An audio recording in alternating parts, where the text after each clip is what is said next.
বিসমিল্লাহ, আলহামদুলিল্লাহ, আসসালাতু আসসালামু আলা রাসূলিল্লাহ। আশা করি সবাই ভালো আছেন। আজকে আবার একটু কথা বলতে বসলাম। ছোট্ট করে 5টি পয়েন্ট নিয়ে ইনশাল্লাহ কথা বলবো। তো কথা শুরু করার আগে যেটা বলতে চাই সেটা হচ্ছে যে আপনারা যদি আমার এই ইউটিউব চ্যানেলটাতে খেয়াল করেন এবং দেখবেন যে অনেক বিষয়ে আমি অনেক আগে থেকে কথা বলেছি এবং আমার চ্যানেলটি কোনো প্রফেশনাল চ্যানেল না, আমি কোনো দিন দাবি করি নাই। যেই কারণ এটা আমি কি করি যে আমি কথা বলছি, আপনারা তো হয়তো খেয়াল করেন, আমি কিন্তু আমার ড্রয়িং রুমে জাস্ট বসে গেছি হাতে মোবাইল ফোন নিয়ে এবং এখানে ঠিক কোনো স্পেসিফিক ভিডিও করার টুলস বা কোনো কিছু আমি ব্যবহার করি না। আমি দুইটা ওয়েতে কাজ করি। একটা জুমে ভিডিওটা করে যাতে একটু ওজনটা কম হয়, আর হচ্ছে আমার ফোন দিয়ে করি। অনেক বেশি আসলে ভিডিও আমার ফোন দিয়ে করা, আসলে আমার কথাটাই বেশি ইম্পর্ট্যান্ট মনে করি আমি, যেই কারণে এটা করি। এটার জন্য আমি ক্ষমা প্রার্থী এবং যদি ভবিষ্যতে কখনও প্রফেশনাল সেট আপ তৈরি করতে পারি সেটা হয়তো আরেকটা ডিফারেন্ট চ্যানেল করবো। বাট আমার এই চ্যানেলটা ইনশাল্লাহ এরকম আনকাট, আনএডিটেড এবং আনপ্রফেশনালি থেকে যাবে। তো একটু বলে নিচ্ছি কেন। আপনারা যদি দেখেন, অনেক কথা বলেছি এক সময় আমি, স্পেশালি চেঞ্জ ইউর লাইফ নিয়ে। কারণ কি, কেন চেঞ্জ ইউর লাইফ নিয়ে আসলে কথা বলেছি, আমরা যাদের সাথে চলি এবং সার্বিক পরিস্থিতি থেকে আমি অনেক মানুষকে দেখেছি যারা জীবনকে আসলে পরিবর্তন করতে চায় না, বা উল্টোভাবে বলি, অনেকে অনেক কিছু থাকার পরেও আনহ্যাপি। তাহলে প্রথম যে বিষয়টা হচ্ছে যে আমরা আমাদের প্রেজেন্ট সিনারিওতে কীভাবে হ্যাপিনেস আনতে পারি, কোন সামান্য বিষয় চেঞ্জ করলে আমাদের ভিতরে আমরা এই হয়তো 10% বিষয় যদি আমরা চেঞ্জ করি আর 10% বের করে দিই আমাদের ভিতর থেকে, আর যদি 10% নিউ ইনস্টলেশন করি, নতুন সফটওয়্যার ইনস্টলেশন করি, তাহলে কিন্তু আমরা সেই আনহ্যাপিনেস থেকে আমরা হ্যাপিনেসের দিকে যেতে পারবো। আমি ইনশাল্লাহ হ্যাপিনেস নিয়েও কিছু কথা বলেছি, আরও ভবিষ্যতে বলবো। তো এইটি হচ্ছে আমার ইচ্ছা। তো আজকে যেটা নিয়ে কথা বলার চেষ্টা করব সেটা হচ্ছে যে 5টা বিষয় আমি এর আগে একদিন রেফারেন্স হিসাবে বলেছিলাম। তো রেফারেন্সটা ছিল যে র্যান্ডি পশ। র্যান্ডি পশ একজন প্রফেসর, প্রবলি সে ফিজিক্সের প্রফেসর ছিলেন এবং উনি প্যানক্রিয়াস ক্যান্সার ডায়াগনোসিস হওয়ার পরেও উনি লাইফকে অনেক পজিটিভভাবে দেখে উনি জীবনের শেষ পর্যন্ত খুব পজিটিভভাবে উনি বেঁচেছিলেন। তো যাই হোক, ওনার একটা লেকচার আছে। আসসালামু আলাইকুম। কথার মাঝখানে আবার একটু থামিয়ে দিতে হয়েছিল, আমার রুমটাও চেঞ্জ করতে হলো আসলে, যেই কারণে এইখানে চলে আসলাম। তো যেই কথা বলছিলাম যে এই যে পরিবর্তনের জন্য আমি কথা বলেছি, আমার যেটা রিকোয়েস্ট থাকবে যে স্পেশালি যারা নতুন সাবস্ক্রাইবার, যারা আমার চ্যানেলে নতুন সাবস্ক্রাইব করেছেন এবং বেশি ভিডিও থেকে আমার কথা শোনা ওইভাবে হয়নি, তারা স্পেশালি একদম শুরুর দিকে যাবেন। শুরুর দিকে থেকে চেষ্টা করবেন ওখানে সাবজেক্ট দেখে এইগুলি শোনার জন্য। কারণ কি, আমি তো আসলে এই চ্যানেলে কথা বলি অন্য কোনো উদ্দেশ্য নাই, শুধু একটি মানুষের উপকারে আসার জন্য, একটা বেনিফিশিয়াল কিছু করার জন্য, আর কোনো উদ্দেশ্য নাই। আমি এখান থেকে যদি স্পেশালি বলি, এটা আমার এক প্রকার সাদাকে জারিয়া হবে এই আশাতেই কিন্তু আমি কথা বলি এখন। তো যাই হোক, আমি একটা বিষয় একটু অন্যভাবে বলি যে হয়তো অনেকে জানেন না যে আমি একবার এই আজ থেকে 6 বছর পরে 2018 সালের ডিসেম্বর মাসে আসলে প্রায় একদম মৃত্যুর মুখোমুখি অবস্থান থেকে ফিরে এসেছি। আসলে একটা দ্বিতীয় লাইফ আমি পেয়েছি। তো আমি সবসময় চিন্তা করতাম যে এই আল্লাহ সুবহানাহু ওয়া তাআলা আমাকে দ্বিতীয় লাইফটা কেন দিলেন। তো এই দ্বিতীয় লাইফ থেকে আমি দুটো জিনিস চেষ্টা করেছি মানুষের জন্য করার জন্য। সেটা হচ্ছে এই যে ইউটিউবে কথা বলি, এটা হচ্ছে অন্যের জন্য করার জন্য, এবং আপনারা দেখবেন লিঙ্কডইনে আমি লিখি। তো যেন আমি আল্লাহ সুবহানাহু ওয়া তাআলাকে বলতে পারি, আল্লাহ তুমি যে আমাকে দ্বিতীয় লাইফটা দিয়েছিলেন, আমি তো এই যে কিছু করার চেষ্টা করেছি, এটা একটি বিষয়, এক্সটার্নাল বিষয়। আর ইন্টারনাল লাইফ থেকে তো অবশ্যই যে কয়েকদিন, যে যতদিন এই নতুন হায়াত পেয়েছি তার ইবাদত যদি কিছু করে থাকি সেটাও একটা অংশ থাকবে ইনশাল্লাহ। তো যেই কারণে বলছি, ইমোশনাল কথা বললাম দুটো কারণে, কারণ আমি আসলে একটা ইমোশনাল সাবজেক্টেই কথা বলতে চাই। এই র্যান্ডি পশ উনি প্রবাবলি কার্নেগি মেলন ইউনিভার্সিটির প্রফেসর ছিলেন। তো উনি এরকম করে উনি শেষ, আপনারা দেখবেন যে উনি একটা বই, ওনার বই আসলে লেকচার থেকেই বই, লাস্ট লেকচার। তো সেইটা অবলম্বনে আমি 5টি পয়েন্ট নিয়ে কথা বলবো এবং এখানে আমি একটু কানেক্ট করার চেষ্টা করব। হ্যাঁ, তো উনি যখন উনি বলেছেন, উনি একদম প্রথমে একটি বিষয়, খুব গুরুত্বপূর্ণ বিষয় বলেছেন, এবং আমি এই গুরুত্বপূর্ণ বিষয়টা আসলে আরও অনেকগুলো বিষয়ের সাথে কানেক্ট করার চেষ্টা করব। 1 নম্বর বিষয় হচ্ছে, বলছে যে ফলো ইয়োর চাইল্ডহুড ড্রিম। মানে আমাদের অনেকেরই দেখবেন, আমরা যখন অনেক ছোট ছিল, একদম ছোট ছিলাম, তখন আমাদের কিছু চাইল্ডহুড ড্রিমস কিছু ছিল। আমরা সেই সময় কিছু কাজ করতে অনেক ভালোবাসতাম, এবং এই কাজগুলি কিন্তু আমরা এমনি করি নাই। কারণ কি, এগুলি হচ্ছে আমাদের, আমরা যখন বলি না আমরা কিসে আল্লাহ সুবহানাহু ওয়া তাআলা আমাদেরকে ট্যালেন্টেড করেছে, এই ট্যালেন্ট বের করার একটা অন্যতম ওয়ে হচ্ছে যে আপনি আপনার এই চাইল্ডহুড লাইফে, আপনার ছোটোবেলায় আপনাকে কোন কোন বিষয়ের জন্য মানুষ আপনাকে ভালোবাসতো, কথা বলতো, প্রশংসা করতো, কোন জিনিসটা আপনি অন্যদের তুলনায় অসাধারণভাবে ভালো করতে পারতেন, বা আপনার কোন স্বপ্নটা আপনাকে খুবই আন্দোলিত করতো, সেই বিষয়টা জানা খুব জরুরি একটা জীবনে। হোক না আপনার বয়স এখন 50-60, তারপরেও যদি আপনি কখনো একটা ডিপ ডাইভ না দিয়ে থাকেন আপনার চাইল্ডহুড জীবনে, তাহলে অবশ্যই এটা একটা জীবনের একটা অনেক বড় ভুল হিসেবে থেকে যাবে। কেন আমি সহ, যা আমি বলছি সব আমার জন্য প্রযোজ্য। আমি সহ আমরা এক সময় বলবো, হায় এত কিছু করলাম, কিসের পিছনে ছুটলাম, কেন এই স্বপ্নটা আমি পূরণ করলাম না। হয়তো খুবই ছোট্ট একটা স্বপ্ন, কিন্তু আপনার ছোটোবেলার স্বপ্ন, এটা পূরণ করার চেষ্টা করা উচিত। যাক, আমি একটা উদাহরণ দেই। যারা আমার সাথে যারা ফেসবুকে কানেক্টেড, আমার বন্ধুরা অনেকে জানে যে এই কয়েকদিন আগেই আমার এক বন্ধু সোহেল রানা পার্থ, আমি ওকে SRP বলি, ও হলো নাট্য জগতের, অভিনয় জগতের মানুষ। ও মুভি ডিরেক্টর হিসেবে, অ্যাসিস্ট্যান্ট ডিরেক্টর হিসেবে কাজ করে, বাট ও ছোটোবেলায় কিন্তু ওই নাটকের সাথে জড়িত ছিল, আবৃত্তির সাথে জড়িত। ও আবৃত্তিও করে। আমরা পারতাম না, আমি আসলে বলতাম, কবিতা আবৃত্তি করতে পারতাম না, কিন্তু কবিতা বলতে পারতাম এবং লিখতাম। তো যাই হোক, তা আমি যখন দেখলাম, কিন্তু আমার এক সময় ছোটোবেলায় একটা শখ ছিল যে গান লেখার। আমি আবারও বলছি যে কেন গান লিখতে চেয়েছিলাম, কারণ আমার বাবা একসময় রেডিওর জন্য গান লিখেছিলেন।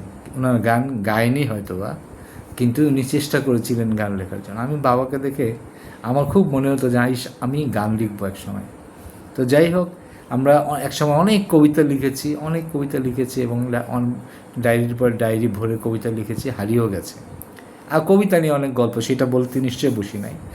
আমি কি করেছি, আমি সেদিন আমার আরেক বন্ধু, সে হলো নকশিকাথা ব্যান্ডের ভোকাল, সে সাজেদ ফাতেমি।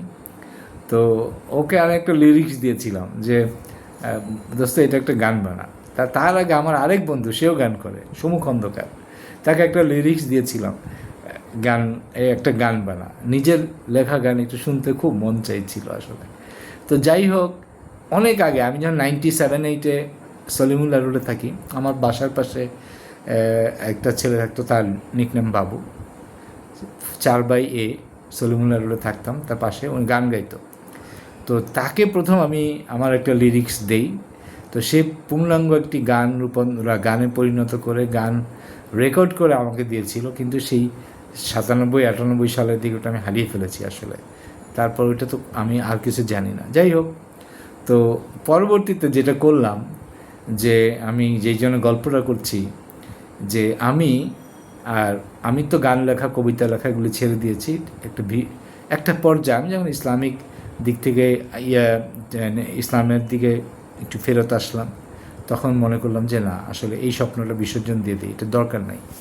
তো যাই হোক, আবারও একটু বলি যে তারপর এক সময় আইডিয়া আসলো যে ওকে ফাইন, ইসলামিক গান লিখি।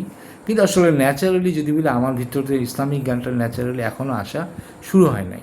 যদি হয় তো লিখবো, বাট যেটুকু ন্যাচারালি কিছু নিউট্রাল সাবজেক্ট আছে সেগুলি নিয়ে আমি চিন্তা করলাম যে আমি একটু গান লিখি। গান লিখে একটু এআই দিয়ে আমি একটা গান রেকর্ড, এআই দিয়ে সুর করলাম, আমার কথা কিন্তু এআই সুর করলো। করার পর আমি শুনলাম, আমার সেই সোহেল রানা বন্ধু পারত, ও আবার তো ভিডিও করে, একটা ভিডিওর এটাতে গানটা ব্যাকগ্রাউন্ডে ব্যবহার করে একটা ভিডিও ইয়েতে দিল, ফেসবুকে দিল।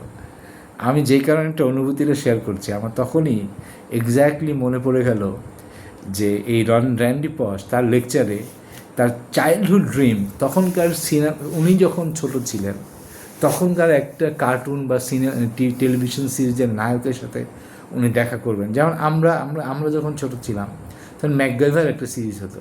তো এরকম একটা স্বপ্ন থাকে মানুষের যে এই ম্যাকগাইভারের সাথে দেখা করা। হ্যাঁ, তো আমরাও যখন ছোটো ছিলাম, আমি আসলে যে প্র্যাকটিক্যালি বলি, আমারও কিছু আদর্শ মানে লোকের সাথে আমার প্র্যাকটিক্যালি দেখা করার শখ হয়েছিল। তারপরেও বলি যে এই শখটা পূরণ করা, যে আসলে এই পুরনো শখ পূরণ করা যে কত ইম্পর্টেন্ট। র্যান্ডি পশ কিন্তু সেই লোকের সাথে দেখা করেছে, দেখার পর মনে হয় স্টার ট্রেকের কোনো নায়ক, এখন মনে পড়ছে, মনে হয় স্টার ট্রেকের কোনো নায়ক বা তার সাথে দেখা করতে চেয়েছিল। এই জন্য আমারও একটা স্বপ্ন পূরণ করলাম কিছুদিন আগে, সেটা বললাম।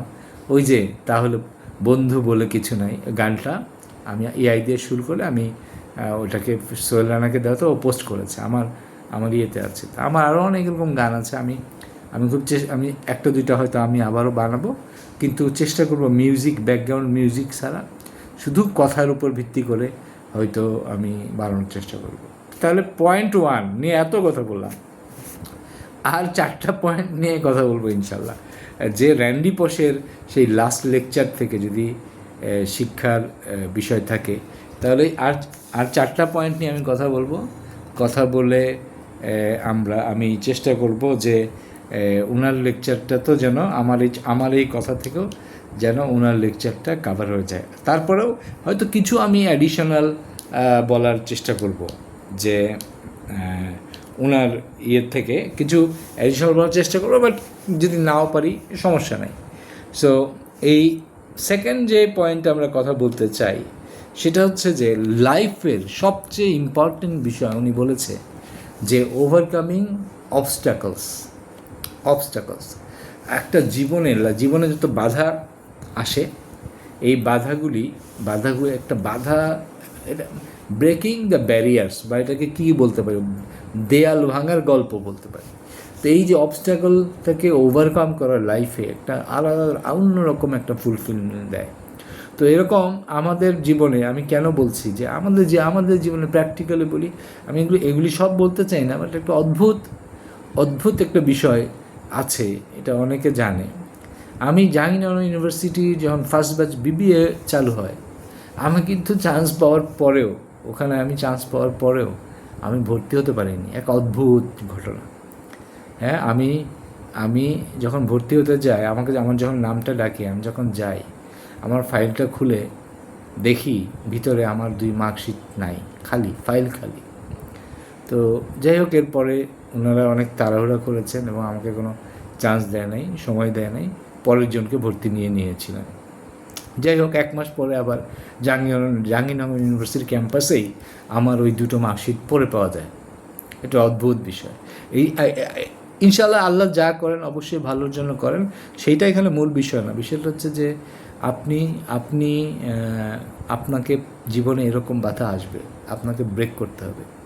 তেমনিভাবে যখন আমি ক্যারিয়ার লাইফে যখন এসেছে, অনেক বাধা, এইটা ব্রেক করে থাকা, এটাই হচ্ছে জীবনের একটা অনেক বড়। আপনি যদি ডিপ এবং হ্যাপি এবং মিনিংফুল লাইফ ক্রিয়েট করতে চান, তাহলে আপনাকে এই দেয়ালগুলি ভাঙা শিখতেই হবে, আপনি যেই হন।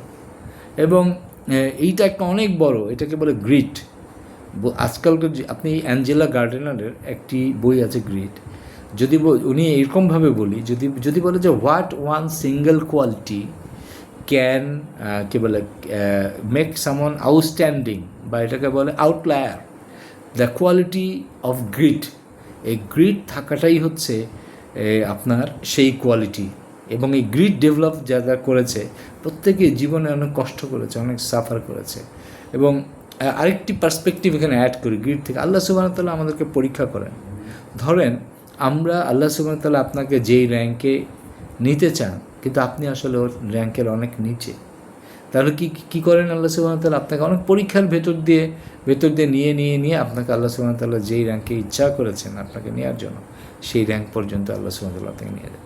তাহলে দ্বিতীয় পয়েন্টটা বললাম, যেটা আমি বললাম যে আমি অ্যাড করব আমার পার্সপেক্টিভ থেকে। সেকেন্ড পয়েন্ট ছিল যে আপনার এই করা, এই আপনাকে অবস্ট্রাকল, ওভারকামিং অবস্ট্রাকল। এবং আরেকটি কথা আমি প্রায় বলি, সবাই অনেকে জানে, মুখস্থ হয়ে গেছে অনেকে আমার কথা শুনতে, সেটা হচ্ছে যে একটা স্টেটমেন্ট আমি কিছুটা মডিফাই করেছি। আমি প্রবলি 2001-2 যখন নোভার্টিসে চাকরি করি তখনই আমি এটা শুনেছিলাম, এক্স্যাক্টলি কার থেকে আমার মনে নাই আসলে।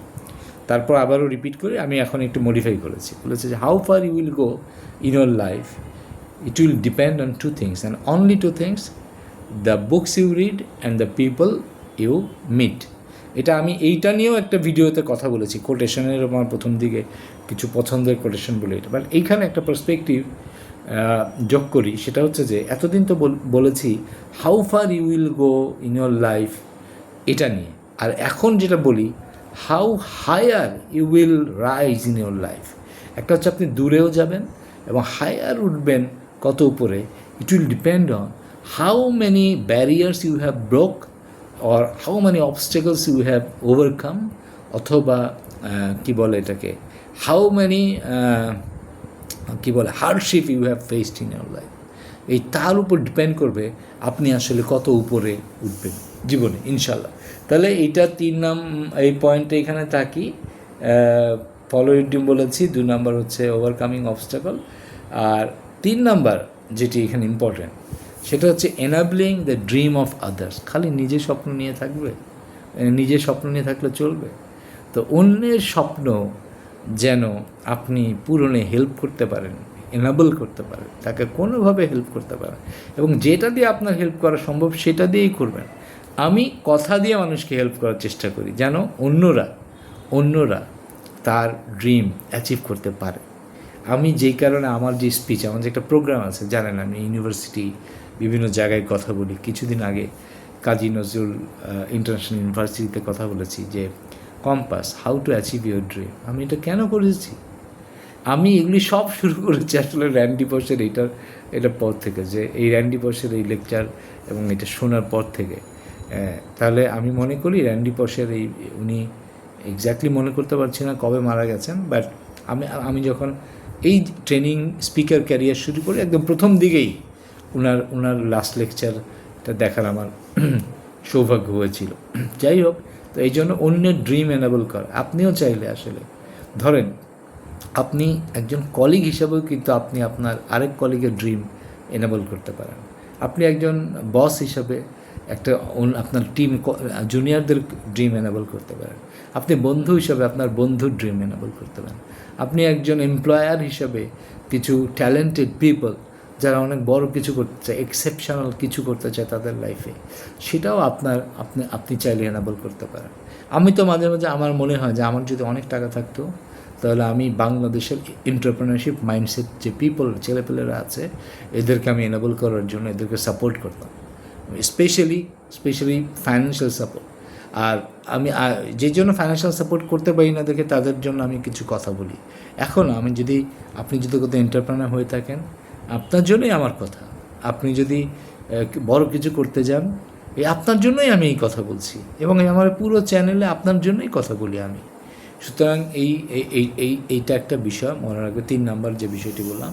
4 নাম্বার যে বিষয় সেটা হচ্ছে যে এটা যদি বলেন মনে রাখতে হবে, সেটা হচ্ছে এটাকে বলে হচ্ছে power of optimism and humour. আমরা জীবনে অনেক সময় এমন একটা পর্যায়ে পড়ে যাই, দেয়ালে পিঠ ঠেকে যায়, আসলে মনে হয় চারিদিকে কোনো আশা নাই, এমন অন্ধকার গলির ভিতরে আমরা আটকা পড়ে যাই। তখনও আশা রাখতে হবে, অপটিমিজম। কী আশা রাখতে হবে? যে আল্লাহ সুবহানাহু ওয়া তাআলা একটা রাস্তা আমাদের জন্য বের করবেই। আল্লাহ সুবহানাহু ওয়া তাআলার উপর যারা তাওয়াক্কুল করবে তারা আল্লাহ সুবহানাহু ওয়া তাআলা তাদেরকে একটা পথ বের করবেই। এবং এবং খুবই দুঃখজনক বিষয় হচ্ছে যে আজকে আমরা দেখি যে আসলে হতাশা, বিষণ্ণতা মানুষকে এভাবে পেয়ে বসে যে আসলে আমাকে সহ। এবং আপনি যদি জিজ্ঞাসা করেন যে আপনি এত কথা বলেন, এগুলি কেন, কোথা থেকে আপনি শিখেন, কেন শিখেন? প্রথম কথা হচ্ছে আমি ভাই আমার প্রবলেম সলিউশন করার জন্য আমি আমি নিজেকে হেল্প করার জন্যই যা কিছু শিখেছি। প্রথমে আমি সমস্ত কিছু আসলে নিজের বিপদ থেকে, নিজের যুদ্ধ থেকে, নিজের থেকেই শেখার চেষ্টা করেছি। এবং অনেক বিষয় এই জন্য খুব ইম্পর্ট্যান্ট যে সবসময় একটা অপটিমিস্টিক সার্কেলে চলার চেষ্টা করবেন। হ্যাঁ, অপটিমিস্টিক সার্কেল আপনাকে আপনার সেই অন্ধকার জায়গায়, অন্ধকার কূপ থেকে ইনশাআল্লাহ একদিন বের করে নিয়ে আসবে। একদিন আসবেন আপনি ইনশাআল্লাহ। এবং সবসময় আল্লাহ সুবহানাহু ওয়া তাআলার উপর ভরসা রাখবেন। এবং যেটা আমার একটা গ্যাপ, যে হিউমার, এটা জোকস করা, একটু কথা বলা, আনন্দ নিয়ে থাকা, হ্যাঁ, আমি এই বিষয়টা এত ইম্পর্ট্যান্ট লাইফে। এটাকে আমি যখন রহিম আফরোজে চাকরি করতাম, রহিম আফরোজের একটা গল্প না বললেই না। দে হ্যাভ অ্যান এক্সেলেন্ট টুল, কিন্তু তাদের ইমপ্লিমেন্টেড ছিল। আনফর্চুনেটলি তারা এটাকে টোটালি পাওয়ারফুলি ইউজ করতে পারেন নাই। সেটা হচ্ছে 7 হ্যাবিটসকে কনভার্ট করে তারা I+10 হ্যাবিট নামে একটা প্রোগ্রাম, তাদের একটা স্পেশাল একটা বিষয় ছিল রহিম আফরোজে। যদিও আমি 7 হ্যাবিটস আগে থেকে আমি ট্রেনিং করা জানি, কিন্তু তাদের ওটা যখন আমি দেখেছি, আই ওয়াজ সো হ্যাপি যে এর ভিতরে একটা হ্যাবিট ছিল, ওইটা ডিরাইভড হ্যাবিট বেসিক্যালি 7 হ্যাবিটস থেকে, সেটাকে বলে যে লাইটেন আপ। এটার যে মূল প্রিন্সিপালটাই ছিল যে আমি যত প্রোডাকশন সিস্টেম আছে, এটা ওখানে ওরা বলে নাই, দিস ওয়াজ মাই কনসেপ্ট। যে আমি এটা যখন আমি ট্রেনিং হিসেবে বলি, দেখবেন আপনি every production system like human body, প্রত্যেকটা একটা প্রোডাকশন সিস্টেম, এবং প্রত্যেকটা প্রোডাকশন সিস্টেম থেকে কিন্তু গার্বেজ প্রডিউস হয়। হ্যাঁ, আমাদের বেসিক্যালি একটা হচ্ছে ফিজিক্যাল পাওয়ার প্রোডাকশন সিস্টেম, যেটা আমার স্টমাক, আমরা খাই এবং এনার্জি অর্জন করি, আর আমাদের ব্রেইন, এই দুইটা যদি প্রোডাকশন সিস্টেম আমরা চিন্তা করি, তাহলে প্রত্যেক দুইটা জায়গা থেকে কিন্তু গার্বেজ তৈরি হয়। একটার জন্য আমাদের স্যানিটেশন সিস্টেম তো আছেই, আমরা তো যাই, আমাদের একটা সিস্টেম আছে, কিন্তু ব্রেইনের জন্য আমাদের নাই। তো এই ব্রেইনের গার্বেজ রিলিজ করার জন্য লাইটেন আপ করা দরকার। এই জন্যই দুইটা জিনিস, মাঝে মাঝে হালকা জোকস করা দরকার, গল্প করা দরকার। মনটা খুব বিষণ্ণ হয়ে গেলে একটু বন্ধুর সাথে কথা বলা দরকার, এবং এমন ব্যক্তি আমাদের জীবনে থাকা দরকার যাদের সাথে কথা বললে আমাদের মন হালকা হয়ে যায়। এমন ব্যক্তি আমাদের প্রত্যেকের জীবনে সাথে থাকা দরকার। এবং খুব ইন্টারেস্টিং বলি, আমি সবসময় যখন যার সাথে কথা বলি, আমি খুব নোট করার চেষ্টা করি। আমি পাগলের মতো মানুষের সাথে কথা বলার চেষ্টা করি অনেক সময়, কিন্তু আমি খুব নোট করি যে কার সাথে কথা শেষ হওয়ার পরে আমার মনটা ভালো হয়ে যায়, আমি স্পেশালি নোট করি। এবং আমি দেখেছি যে অনেক মানুষ আছে যাদের সাথে অনেক কথা বলার পরে মনটা খারাপ হয়ে যায়, হ্যাঁ, বিষণ্ণতা 5x হয়ে যায়। এবং কিছু মানুষের সাথে কথা বললে মনটা হালকা লাগে, ভালো লাগে। এইরকম মানুষ আমাদের প্রত্যেকের জীবনে থাকা দরকার। মনে রাখবেন, প্রত্যেকের জীবনে থাকা, এই লাইটেন আপ এবং এই হিউমার, এই জোকস, এই বিষয়, এইটা খেয়াল রাখতে হবে আপনি যেই হন না কেন। এবং রাসূলুল্লাহ সাল্লাল্লাহু আলাইহি ওয়াসাল্লাম হাসতেন, উনি সাহাবীদের সাথে জোকস করতেন, হ্যাঁ, জোকস করতেন, আনন্দ করতেন। এটাও একটা বড় বিষয়, এইটা ভুললে চলবে না। এবং ফাইনালি যে বিষয় নিয়ে কথা বলি, সেটা 4টা তো বলেই ফেললাম। যে 5 নম্বর যে বিষয়টা করতে আসি, সেটা হচ্ছে এই যে শুরুতেই বলেছিলাম যে সাদাকায়ে জারিয়া, লেগাসি। আপনি চলে যাব, থাকবো না পৃথিবীতে, কিন্তু আমাদের কাজ এবং কাজের প্রভাব থেকে যাবে অনেক দিন। হয়তো সারা জীবন পৃথিবী যতদিন থাকবেন ততদিন থাকবেন না, বাট নেক্সট 1 জেনারেশনও যদি আমাদের কাজের প্রভাব থাকে, আলহামদুলিল্লাহ, সেটাও অনেক বড় বিষয়। আর অনেকেই জেনারেশনের পর জেনারেশন বেনিফিট দিয়ে যাচ্ছেন, এরকম মানুষও আছেন দেখবেন, যারা বই লিখেছেন, যারা অনেক স্থাপত্যকর্ম, একটা মসজিদ বানিয়েছেন বা একটা ইউনিভার্সিটি প্রতিষ্ঠা করেছেন, হ্যাঁ, যেমন নবাব সলিমুল্লাহ, এরকম অনেক যারা আছে, ব্যক্তিরা আছেন, তারা তো যুগের পর যুগ ধরে বেনিফিট পেতে থাকবেন। বাট আমরা আমরা আমরা আমরা যদি কাজ করি, আমরা কাজ 6 মাস করি, 1 বছর করি, 2 বছর করি, আমরা চলে যাওয়ার আগে, জয়েন করার আগে থেকে আমার চলে যাওয়ার পর পর্যন্ত আমাদের কাজের, পজিটিভ কাজের ইফেক্ট থাকলো কি না, সেটাই একটা ছোট লিগাসি। সুতরাং এই লিগাসিটা আমাদের রেখে যাওয়ার চেষ্টা করতে হবে। তো এই ছোট বিষয় নিয়ে কথা বললাম। আবারও বলি, আমি আমি আমি অন্য কোনো উদ্দেশ্য নাই। আমি একটা কাজের মধ্যে থাকতে চাই এবং একটা মিশন নিয়ে থাকতে চাই, এবং যেই কারণে আমি অনেক কথা বলি। হয়তো আপনাদের আমার আনপ্রফেশনাল চ্যানেল আপনাদের অনেকেরই পছন্দ হয় না, বাট এক কাজ করবেন, যদি আমার চেহারা দেখতে খারাপ লাগে তাহলে একটু সাউন্ডটা বাড়িয়ে দিয়ে এমনি শুনবেন, শুধু শুনবেন। হয়তো শোনাটা, আমার কথাগুলি, আমি আশা করি যে এই ভিতরে কিছু অবশ্যই মূল্যবান পাবেন ইনশাআল্লাহ। আনটিল নেক্সট টাইম, সবাই ভালো থাকবেন। সুবহানাল্লাহি ওয়া বিহামদিহি, আশহাদু আল্লা ইলাহা ইল্লা আনতা আস্তাগফিরুকা ওয়া আতুবু ইলাইক। আসসালাতু ওয়াসসালামু আলা রাসূলিল্লাহ। আসসালামু আলাইকুম ওয়া রাহমাতুল্লাহি ওয়া বারাকাতুহু।